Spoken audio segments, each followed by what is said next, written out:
আলহামদুলিল্লাহি রাব্বিল আলামিন ওয়াসসালাতু ওয়াসসালামু আলা সাইয়্যিদিল মুরসালিন ওয়া আলা আলিহি ওয়া সাহবিহি আজমাইন আম্মা বা'দ আউযু বিল্লাহি মিনাশ শাইতানির রাজীম বিসমিল্লাহির রাহমানির রহিম قل هل يستوي الذين يعلمون والذين لا يعلمون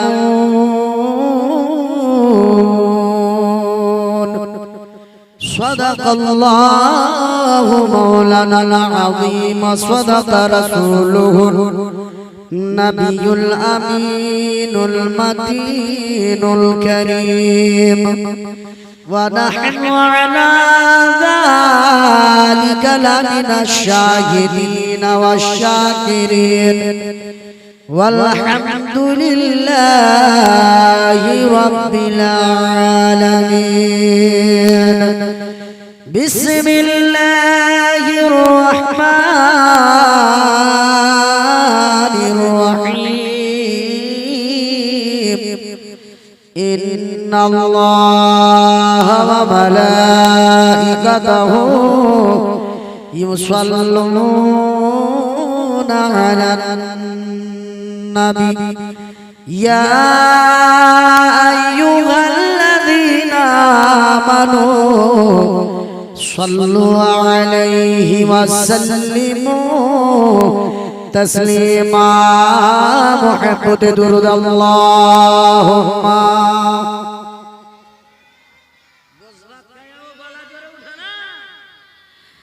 مولانا محمد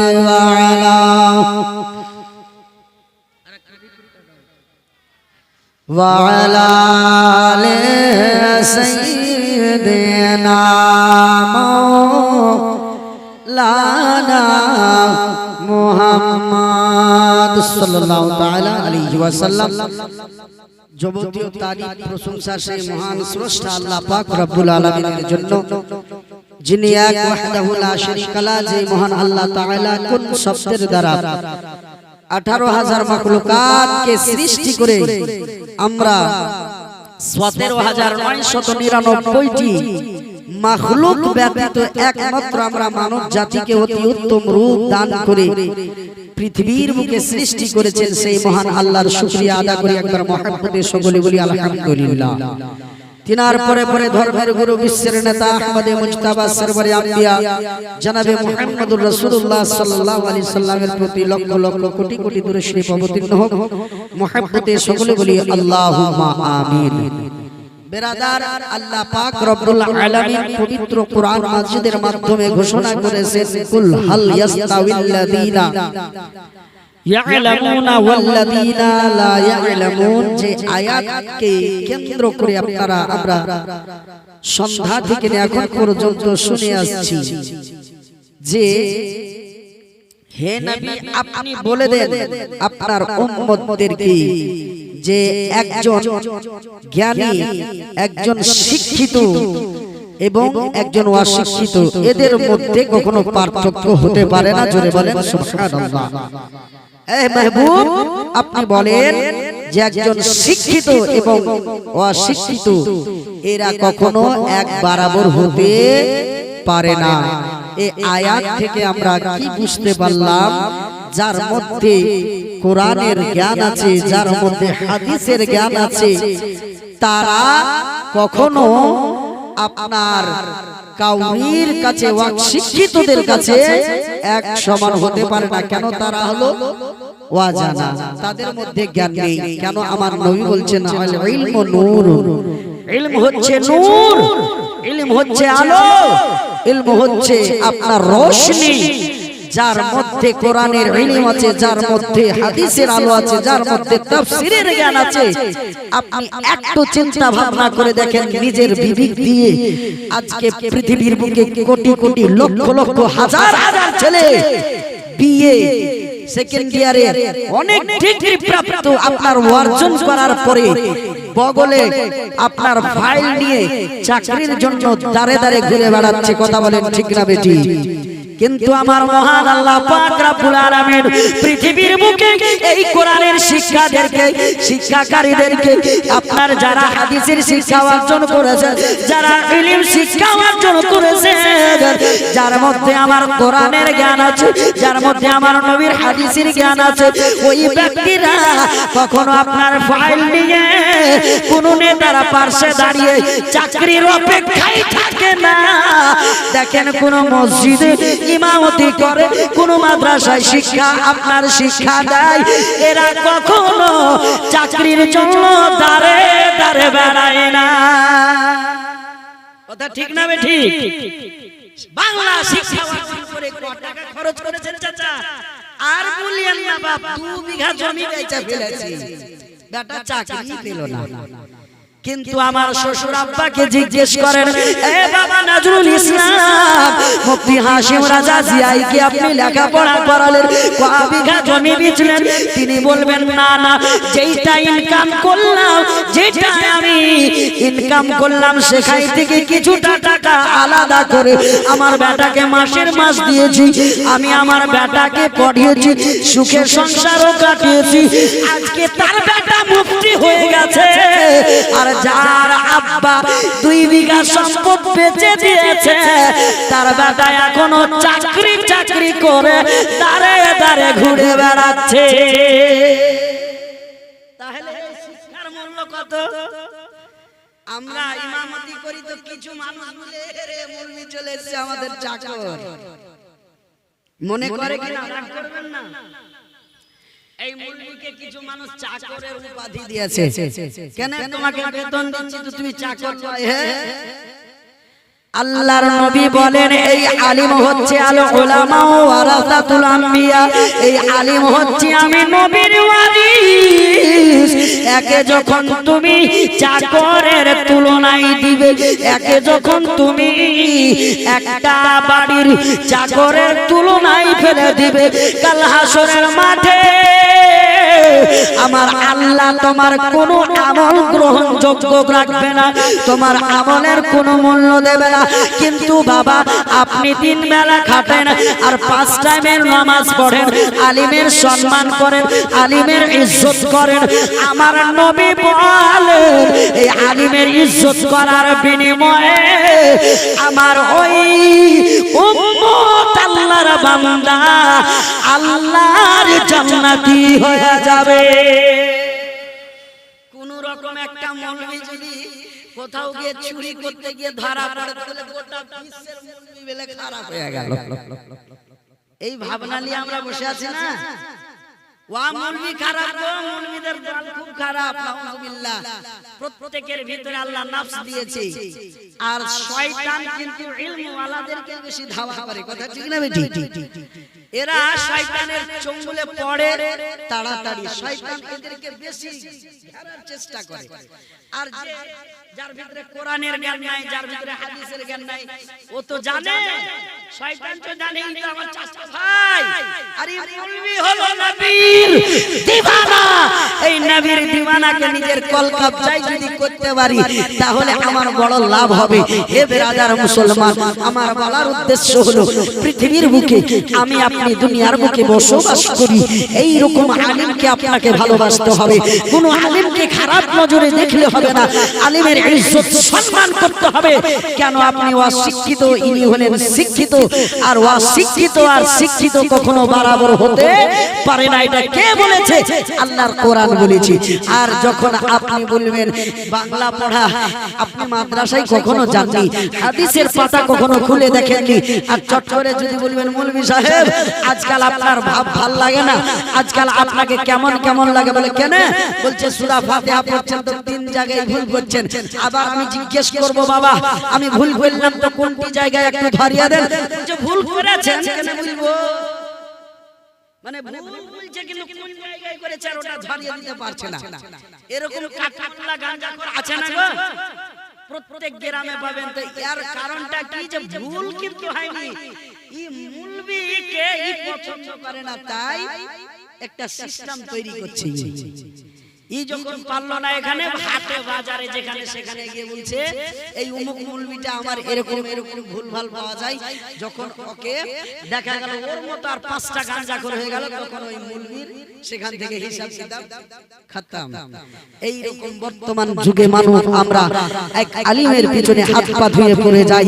এই বেরাদার মুসলমান, আপনাদেরকে একটু বলি, এই ইলমের ক্ষমতা এতটাই আমার আল্লাহ পাক রব্বুল আলামিনের নবী একজন সাহাবী হযরত আব্বাস রাদিয়াল্লাহু তাআলা আনহু তিনি বর্ণনা করেছেন, একটা মানুষ যদি রাত জেগে ইবাদত করে, একটা মানুষ যদি রাত জেগে আল্লাহর ইবাদত করে, আর একটা মানুষ যদি আপনার একটা মাওলানার কাছে বসে 1 ঘন্টা জ্ঞান অর্জন করে, নবী বলেন একজন নামাজি সারা রাত জেগে ইবাদত করবে, তার চাইতে 1 ঘন্টা ইলম অর্জন করা ব্যক্তির মূল্যটা শরীয়তে বেশি। সারা রাত নামাজ পড়ে ওই 1 ঘন্টায় যে কোরআনের শিক্ষা অর্জন করলো, তার মতো 1 ঘন্টা আপনার সারা রাত জেগে ইবাদত করনে ওয়ালার মূল্য হবে না। কেন? নামাজ তো সবারই উপর ফরজ, নামাজ তো পড়ছেন, কিন্তু ইলম কয়জন অর্জন করছেন? কথা ঠিক কি না? তো ইলম যারা অর্জন করে তাদের এক ঘড়ি হালকা পরিমাণ সময়ে যে ইলম অর্জন করাতে যতটা মর্যাদা শরীয়ত দিয়েছে, সারা রাত ইবাদত করে একজন ব্যক্তি সেই সম্মান ইজ্জত পাবে না। এবার আরেক জায়গায় আমার আল্লাহর নবী বলছেন, যারা ইলমে দ্বীন অর্জন করে, এ চাচারা, এ ভাইরা, আপনাদের ধ্যান কিন্তু একবার ডানে একবার বামে ঘুরছে, কারণটা কি গো? কড়া কথা হচ্ছে নাকি? একটু লক্ষ্য করে শুনেন। আল্লাহর নবী মুস্তাফা সাল্লাল্লাহু আলাইহি সাল্লাম বলছেন, পৃথিবীর বুকে যদি কোনো মানুষ ইলম অর্জন করার জন্য পথ যাত্রা শুরু করে, ওই ব্যক্তির জন্য গোটা বিশ্বের প্রত্যেকটি মাখলুক আমার আল্লাহর দরবারে তার জন্য দোয়া করতে থাকে। জোরে বলেন সুবহানাল্লাহ। নিচে লিখে দিচ্ছেন যে তার জন্য সমুদ্রের মাছগুলোও দোয়া করতে থাকে। জোরে বলেন। এই জন্য নবী বলেছেন, তালেবে ইলম যেই পথ দিয়ে হেঁটে যায়, সেই পথ দিয়ে আপনার 40 দিন ইবলিস শয়তান চলে না, এবং আমার আল্লাহর 40 দিন জাহান্নাম আপনার আযাব সেই জমিন থেকে সরিয়ে দেওয়া হয়। জোরে বলেন। কিন্তু আজকে আমরা তালেবে ইলমকে রাখবো কেমন জানেন? যেই তালেবে ইলম বাসি পান্তা খাবে, বাঁচবে না, তাকেই রাখবো। এটা ছেলে ভালো, আলু খাইছে, পটল খাইছে, সবই খাইছে, আর যেই ছেলেটা একটু ভালো খাবে, এই মুলবি সাহেবকে হটান গো, এই ছেলে ভালো নয়। একটা মানুষ সবারইতে একরকম রুচ হয় না গো, হয় কি? আল্লাহর কসম বলি, ছেলেটা যদি ভালো মন্দ খেতে চাই, ও আমার মায়েরা আব্বারা রে, ওই ছেলেটার মন মতো খাবার দিয়ে যদি তাকে মন জয় করাতে পারেন, তাকে আপনার বাড়িতে খাইয়ে হাফিজে কোরআন বানাতে পারেন, কাল কিয়ামতের ময়দানে আমার আল্লাহ আপনার মাথায় জান্নাতি তাজ পরিয়ে দিবে। কিন্তু আপনি তার মনটাই জয় করতে পারলেন না। 3 দিন খেলিয়ে 4 দিনের দিন বলছেন হাফিজ শাহজাহান बच्चों को निकाल दिया हमारे घर से। बोले काहे? बोले आलू नहीं खाता है, नमक नहीं खाता है। এই রকম একটা শিকায়ত হয় কিনা? ছেলেটাকে মনে করতে হবে নিজের ছেলে, বুঝতে পারছেন কিনা? ছেলেটাকে মনে করতে হবে নিজের ছেলে। ওই ছেলেকে আপনি আপনার ও যেটা চাইবে সেভাবে যদি খাওয়াতে পারেন, আর আলহামদুলিল্লাহ সে ছেলে যদি কোনোদিন কোরআনের হাফিজ হয়, আলিমে দ্বীন হয়, আল্লাহর কসম বলি বিনা হিসাবে আপনি জান্নাতি হয়ে যেতে পারবেন। কিন্তু আমাদের ওই দিল তো আর নাই, ওই দিল আদা আমাদের নাই। আমাদের চেষ্টা করতে হবে বিরাদার যে একজন আলিমের একজন তালিবে ইলমের আমরা মন জয় করতে পারি যেন। দেখেন আলিমের ফজিলতটা কি একবার শুনেন। ইবলিস শয়তান যাকে বলা হয়েছিল আগে তার নাম ছিল আজাজিল। একদিন তার দুই চারটা ছেলেকে সাথে করে একটা সুন্দরভাবে একটা গ্রুপ দল তৈরি করেছে। কি তৈরি করেছে? দল। এবার এই দল তৈরি করে চলে গেল বাবা একজন নামাজির কাছে, যে নামাজি সারা রাত আমার আল্লাহর ইবাদতে মশগুল থাকে, আল্লাহর ইবাদতে মগ্ন থাকে, আমার আল্লাহর জিকির আজকারে মশগুল থাকে। ওই ব্যক্তির কাছে গিয়ে রাতের অন্ধকারে ইবলিস শয়তান বলে, আরে আব্দুর রহমান, তুমি আল্লাহর ইবাদত এতটাই করেছো, আমার আল্লাহ তোমার ইবাদত এত পছন্দ করেছে, আমি আল্লাহর ফেরেশতা জিবরাইল, আমার আল্লাহ তোমাকে নিজের দিদার করাবো বলে আমাকে পাঠিয়েছে। কথাটা কে বলছে? ইবলিস শয়তান। কাকে বলছে? নামাজিকে এসে বলে আমার আল্লাহ পাঠিয়েছে, আল্লাহ তোমাকে নিজের দিদার করাবে, মেরাজ করাবে।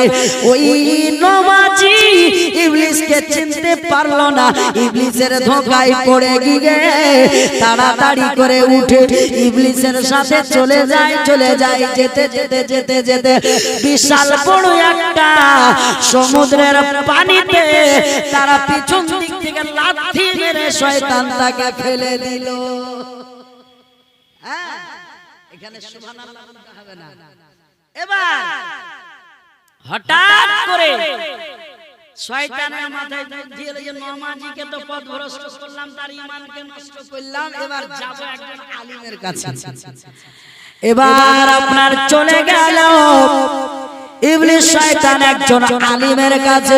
ওই আলিমের কাছে গিয়ে বলে, ওরে আব্দুর রহমান, তোমার ইলমে আমার আল্লাহ তোমার জ্ঞানে এত মুগ্ধ হয়েছে, এত খুশি হয়েছে, আমার আল্লাহ তোমাকে নিজের দিদার করার জন্য আমাকে পাঠিয়েছে, আল্লাহ মেরাজ করাবো বলে। আল্লাহর ওই আলিম বান্দা, ওই আলিমে বা আমাল বলে, রে শয়তান ধোঁকাবাজ, আমি হাদিসে পড়েছি নবীর দিদার আমার রাহমাতাল লিল আলামিন নবী ছাড়া কেউ করতে পারবে না। আমি গ্যারান্টি করে বললাম তুই একটা নিকৃষ্ট ইবলিস শয়তান আছিস। দেখেন ইলমের কতটা ক্ষমতার শক্তি, ইবলিসকে চিনে ফেললেন। আর ওই নামাজি চিনতে পারলো না, শয়তানি ধোঁকায় পড়ে গিয়ে হাবুডুবু খাচ্ছে নদীর পানিতে। কিন্তু একজন আলিমকে শয়তান ধোঁকাতে ফেলতে পারলো না। এবার বলি বাবা, আমরা তালবে ইলমকে 2 টাকা 5 টাকা মাঝে মাঝে দিতে থাকবো। দিতে গেলে আমাদের ঈমানটা মজবুত হবে, আমলটা সুন্দর হবে। একজন কাফির বুত পূজা করে, একজন কাফির পাথরের পূজা করে। একদিন একটা তালবে ইলম মাদ্রাসার ছাত্র কলমে লিখতেছে, লিখতে ঠকে গিয়ে ক্লান্ত হয়ে হাত থেকে কলমটা পড়ে গেল। তখন ওই কাফির কি করেছে, ওই ছোট বাচ্চাটার পড়ে যাওয়া কলমটাকে উঠিয়ে দিয়েছে। কি করেছে? উঠিয়ে দিয়েছে। এবার উঠিয়ে দেওয়ার পর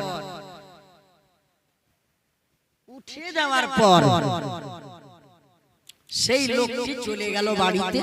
এই তালবে ইলম আপনার লেখাপড়া করতে আলিমে দিন হয়েছে। এবার লোকটি কিন্তু মারা গেল, কাফিরটি মারা গেল। মরে যাওয়ার পর তার সাথী বন্ধুরা একদিন স্বপ্নের মাধ্যমে দেখে ওই যে কাফির, সেই কাফির আমার আল্লাহর জান্নাতে খেলাধুলা করছে। জোরে বলেন সুবহানাল্লাহ। তাকে জিজ্ঞেস করলো, ভাই তুমি তো আমাদের জাতের ছিলে, হিন্দু ধর্মের ছিলে, তুমি জান্নাতে কি করে হয়ে গেলে? বলে আমি দুনিয়াতে আমল কিছু করি নাই, কিন্তু আমি দুনিয়ার বুক থেকে বিদায় নিয়ে যাওয়ার আগে একটা ছোট মাদ্রাসার তালবে ইলম কলমে লিখতেছিল, লিখতে ক্লান্ত হয়ে গেল, কলমটা তার হাত থেকে পড়েছিল, আমি জাস্ট উঠিয়ে দিয়েছিলাম। এতে আমার আল্লাহ এত খুশি হলেন, এত খুশি হলেন যে আমি কলমা পড়ার সুযোগ পেয়েছি ওই তালবে ইলমের হেল্প করার জন্য আল্লাহর জান্নাতে চলে গেছে। আর আজকে মাদ্রাসার তালিম ইলমকে ওসুরের যদি টাকা দিব বা এই যে কুরবানিতে চামড়ার টাকা দিব বা ফেতরার টাকা দিব, তো মোড়ল সরদারের মন খালি কিড়মিড় করবে। ওর বাবার কাছে টাকা নাই যে ফেতরার টাকা নিবে, বলে না গো? তালবে ইলম আপনার কাছে চাইতে যাবেন, আপনি গ্রামের সরদার, নিজের ইচ্ছায় তাদেরকে 1500 দিয়ে দেন, এর বদৌলতে হাসরের মাঠে বেড়া পার হয়ে যাবে। জোরে বলে। কিন্তু আমরা দিতে রাজি হই না। ওয়ারাকে দিয়ে দিয়ে তো ফকির ফাকরাকে দিব, কিন্তু ফকির ফাকরা আছে কয়টা হে চাচা? আছে 100টার মধ্যে 150টাই খতম, 50টা কোনো রকম আছে। লাস্টের দিকে ওই টাকা সরদারের আর মোড়লের রাগ করে হামাকি লাগছে কইছে, ওই টাকা লাস্টে সরদারের ব্যবসাতে কাজে লাগছে। এই তো বর্তমান অবস্থা আমাদের। তাই বলবো বাপ, টাকাগুলো গুছিয়ে নিয়ে পকেটে রাখবেন না, তালবে ইলমকে দিয়ে দিবেন। যারা ইলম অর্জন করছে তাদেরকে দিয়ে দিবেন। কেন? তারা ইলম অর্জন করার জন্য পথ যাত্রাতে যায়। আল্লাহর নবী বলছেন, রাস্তায় যেতে যেতে যেতে যেতে যদি মারা যায়, ওই তালবে ইলম হচ্ছে আমার নবীর মেহমান। যদি মারা যায় শহীদের দরজা লাভ করবে ওই তালবে ইলম, ডাইরেক্ট বিনা হিসাবে আমার আল্লাহর জান্নাতি হয়ে যাবে। এবার যখন হাসরের মাঠে হিসাব হবে, আমার আল্লাহ বলবে, ওরে আব্দুর রহমান তালবে ইলম, তুমি ইলম অর্জন করতে করতে মারা গেছিলে, তুমি জান্নাতে যাও। ওই তালবে ইলম থমকে দাঁড়িয়ে বলবে, ওগো মাওলা পরওয়ারদিগার, আমি জান্নাতে গেলে একাই যাব না। বলে কেন? বলে আল্লাহ, আমার আব্বা বড় গরিবই ছিল, আমাকে ঠিক মতো টাকা পয়সা দিতে পারতো না, কিন্তু আমার আব্বা হালকা ভাবে দিত। আর গ্রামের চাচারা, গ্রামের আমার ভাইরা, দাদারা 2 টাকা 5 টাকা করে দিয়ে আমার ওই ঘটে যাওয়া টাকাটা পূর্ণ করে দিতেন। আমি মারা যাওয়ার পর তারা আমার জন্য খুব কান্নাকাটি করেছে। ওগো মাওলা, ওই আমার চাচারা যারা আমার সাহায্য করেছিল, তারা যতক্ষণ আমার সঙ্গে জান্নাতে না যাবে, আমি ছোট তালবে ইলম আল্লাহর জান্নাতে যাব না। তাহলে আমরা তালবে ইলমকে দিলে লাভ আছে না লস আছে? হাদিসের মধ্যে পাওয়া যায়, যেই রাস্তা দিয়ে তালবে ইলম হেঁটে যায়, ওই রাস্তায় জিবরাইল ফেরেশতা নিজের ডানা নিচে যায়। জোরে বলে। আর আপনার বেটা স্কুলে যায়, এটা কোনো হাদিসে পাবেন না যে আপনার বেটার পায়ের তলে জিবরাইল ফেরেশতা আপনার পর বিছিয়ে দিয়েছে, পাবেন না। আজকে আপনার বেটা, ধরেন আমার ছেলেটা যদি মাদ্রাসা না যায়, যদি 250-300 টাকা মাসে আমরা টিউশন দিই, একদিন যদি টিউশন না যাই, আমার আব্বাও মারবে, আমার স্ত্রীও মারবে, আমিও মারবো। টাকা দাও, স্কুল বেটা যেতে হবে, ঠিক কি না? কিন্তু নবী বলছেন, এই পৃথিবীর মানুষ, তোমার বেটার বয়স যখন 7 হবে, তখন তোমার বেটাকে তুমি মসজিদে নিয়ে যাও, মসজিদে নিয়ে যাও, অভ্যাস করাও। আর যখন 10 বছর হয়ে যাবে, মসজিদে না গেলে মারতে মারতে নিয়ে যাও। কিন্তু আজকে আমরা মসজিদে নিয়ে যাচ্ছি না, তো ছেলেকে মেরে কি নিয়ে যাব? আর যেই শিক্ষার জন্য আমার নবী মারতে বলেন নাই, সেই শিক্ষার জন্য ছেলেটা মার খেতে খেতে হাড্ডি টুকুন বেঁচে আছে, সব খতম। বলে কেন মারছো হে চাচা? বলছে আমি আগে পড়িয়া মাস্টার করব, একে আমি প্রফেসর করব, কিন্তু কথা কেন শুনে না। হে বেরাদার মুসলমান, যেই জ্ঞানের জন্য নবী মারতে বারণ করলেন, সেই জায়গাতে আমরা মারি। আর যেই জায়গার জন্য নবী মারতে বললেন, সেই জায়গাতে আমরা লক্ষ্য করি না। একবার চিন্তা করেছেন, আজকে আপনার ছেলে মাস্টার হয়ে আপনাকে কেন খেতে দেয় না? আজকে আপনার ছেলে টিচার হয়ে আজকে আপনাকে কেন খেতে দেয় না? কারণ একটাই, আপনার ছেলেকে ইসলামিক কালচার দিয়ে লালন পালন করেননি। এই জন্য আপনার ছেলে আপনার কাছ থেকে আলাদা হয়ে যাচ্ছে। আর হঠাৎ করে যদি একটা মুলবি খালি আলাদা হয়ে হয়ে যায়। এই মালখন্ডার খবর কোনাগা থেকে আপনার বলদিয়া ভাষা তোমরা শুনেছো মাওলানা আইয়ুব যোদ্ধা হয়ে গেছে। আর বড় বড় মাস্টার যোদ্ধা হচ্ছে, ভিন্ন হচ্ছে, কোনো গল্পই নাই। আর মৌলভী আইয়ুবের আরো ভাই যোদ্ধা হয়ে যায়, গল্প নাই। কিন্তু ওই মৌলভী একবার যোদ্ধা হতে গেলে গোটা এলাকায় হাইলাইট হয়ে গেল। আইরে হতভাগা মুসলমান, একবার বুঝলে না যে মাওলানা যে আলাদা হলো, কোন কন্ডিশনে কোন সিচুয়েশনে আলাদা হলো। কোন আলিম চাই না যে আমি আমার বাবাকে ছেড়ে আলাদা খাবো, কিন্তু 100-র মধ্যে 99% দেখবেন যদিও কোন মাওলানা আলাদা থাকে, ভিন্ন থাকে, লুকিয়ে লুকিয়ে বাপের পকেটে টাকা ঠিকই দিচ্ছে। এটা কথা কিন্তু আমি নিজে গর্ব করে বলি না, এটা কিন্তু বাস্তব কথা। কেন আলিম চাই না যে আমার জন্য আমার আব্বার মনে কষ্ট হোক, কিন্তু মৌলভীর স্ত্রী ঠিকই চাইবে এই জেনে না দেয়, এই জেনে না দেয়। কেন ওয়ারাকে দিয়ে দিলে আমি খাবো কি? এ আমার মা খালা আলিম ওলামার সাথে আপনার বিয়ে হয়েছে, আপনার হাফিজের সাথে বিয়ে হয়েছে। যেমন আপনার মা বাড়িতে, তেমন এই শ্বশুরটাও আপনার মা, আপনার আব্বা, শাশুড়িটাও আপনার মা। আপনি যদি আপনার স্বামীকে কিছু দিতে দেরি দেখবেন যে অনেক দিন হলো আমার শ্বশুরকে টাকা দেয়নি, আপনি তাকে ফুসলান আর বলেন স্বামী গো ওটা তো আপনার আব্বা, আপনাকে জন্ম দিয়েছে, আপনি কিছু টাকাগুলো আপনার আব্বাকে দিয়ে কিছুটা হেল্প করেন, খোদার কসম বলি ওই নারীটি জান্নাতি হয়ে যাবে জোরে বলে। কিন্তু এই নারী আর পাওয়া যায় না বাপ। খুব সার্চ করলাম, গুগলে করলাম, ইয়ে করলাম, জিমিনিতে করলাম, এই রকম বেটি ছেলে আর পাওয়া যাচ্ছে না। এরা বলছে স্বামীর পাকিট গরম তো আমার সবকিছু, আমার স্বামী যদি দিয়ে দেয় তার বাপ মাকে, তাহলে হানাফির নতুন শাড়ি থেকে আর পাবো। এই আমার মা খালারা আপনাদেরকে বলি, স্বামী যদি আপনার শ্বশুর শাশুড়ির খিদমত করতে পারে, তার মা বাবার খিদমত করতে পারে, তুমি একটা ভালো বউ হয়ে স্বামীকে যুক্তি দিবে, পরামর্শ দিবে, ভালো পরামর্শ দিবে, হাসরের মাঠে তোমার স্বামীর সঙ্গে তুমিও জান্নাতি হয়ে যাবে জোরে বলেন সুবহানাল্লাহ। তাই আমার বলার উদ্দেশ্য হলো ইলমের ক্ষমতা অনেক, আর এই ইলমকে আল্লাহর নবী বলেছেন আল ইলমু নূর। এই ইলমটি হচ্ছে, জ্ঞানটি হচ্ছে নূর, উজ্জ্বল আলো, রোশনি। আর এই ইলম যার মধ্যে আছে, বুঝতেই পারলেন, ফাইল ঘাড়ে করে নিয়ে, বুকে করে নিয়ে বগলে দেবে বেড়ায় না, এরা মাদ্রাসা মসজিদ করে খায়।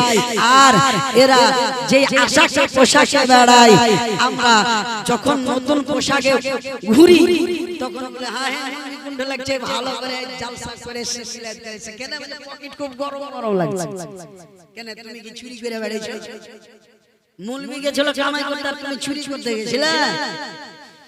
বিরাদার মুসলমান, তোমারও পকেট গরম হবে, মুলবির সাথে বসো, মুলবির সাথে নামাজ পড়ো, মুলবির সাথে দুটা কথা শিখো, আলহামদুলিল্লাহ দেখবা মুলবির মতো ভাব তোমারও মধ্যে চলে আসবে জোরে বলে।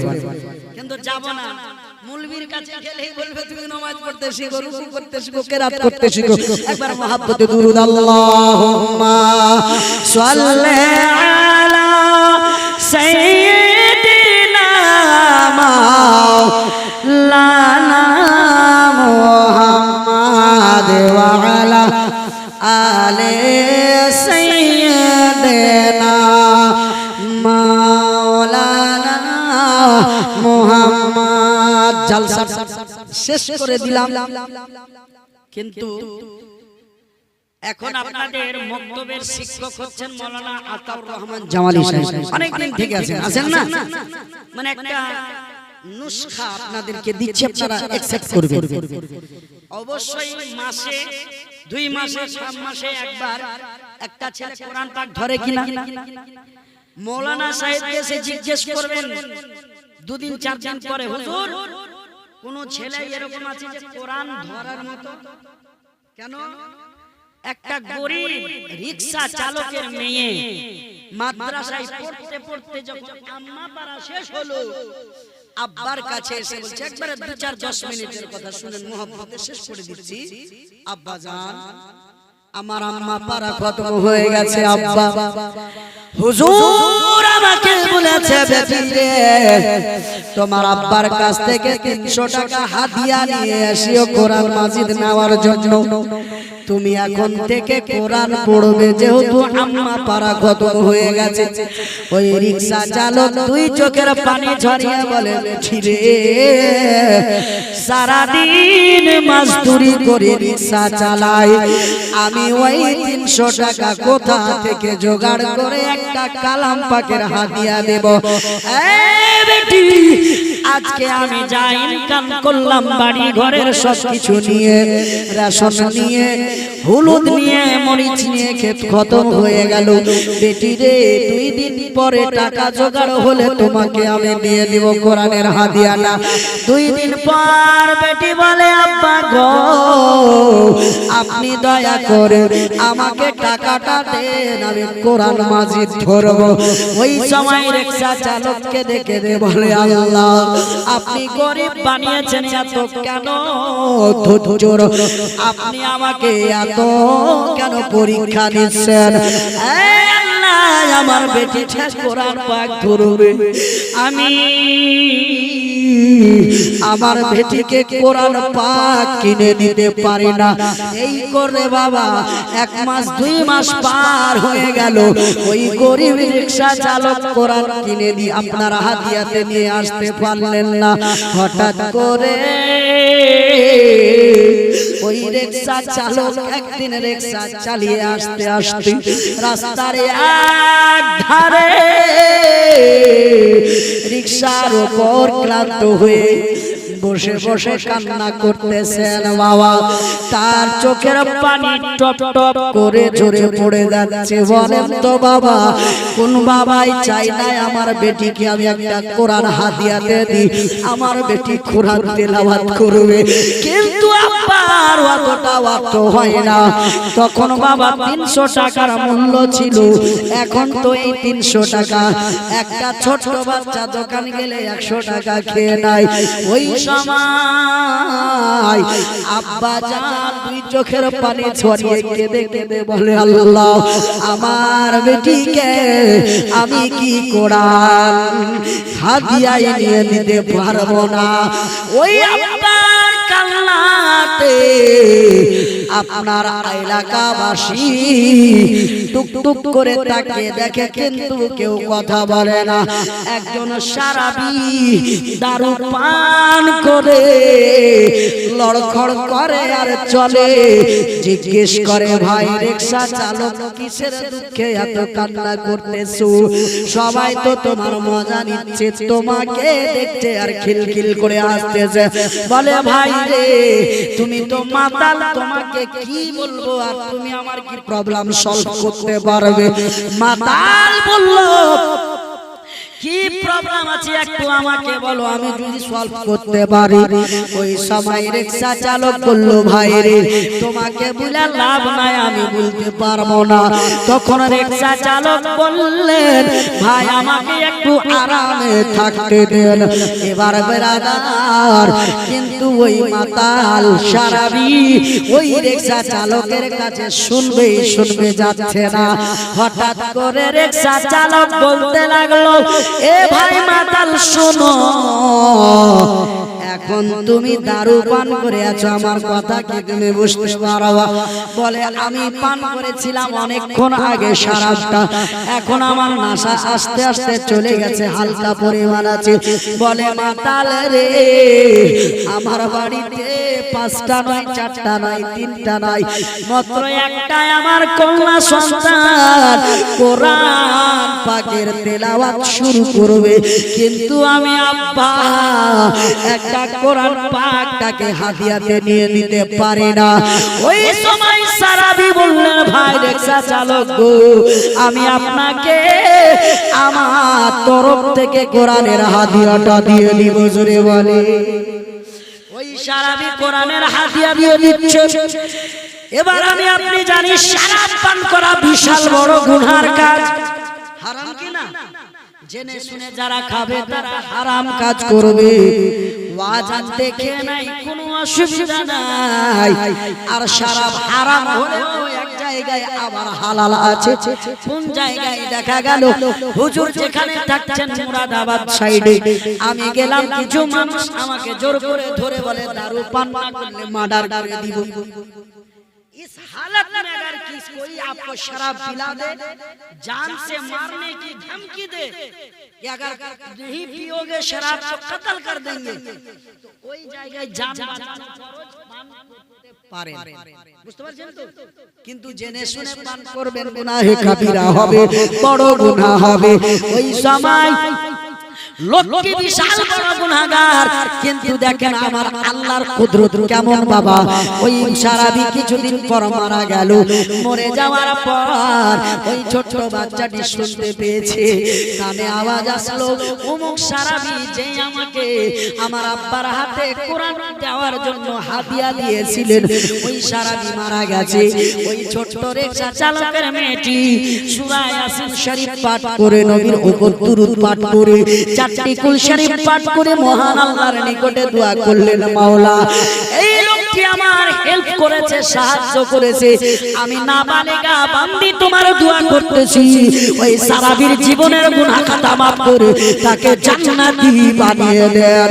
কিতাব খুলে দেখলাম ওই সারাবি ওই বাচ্চা মেয়েটির হেল্প করার জন্য রিকশা চালকের মেয়েকে কোরআনের হাদিয়া দেওয়ার বিনিময়ে ওই সারাবি শরাব পান করে মারা যাওয়ার পর আল্লাহর জান্নাতে বসবাস করে।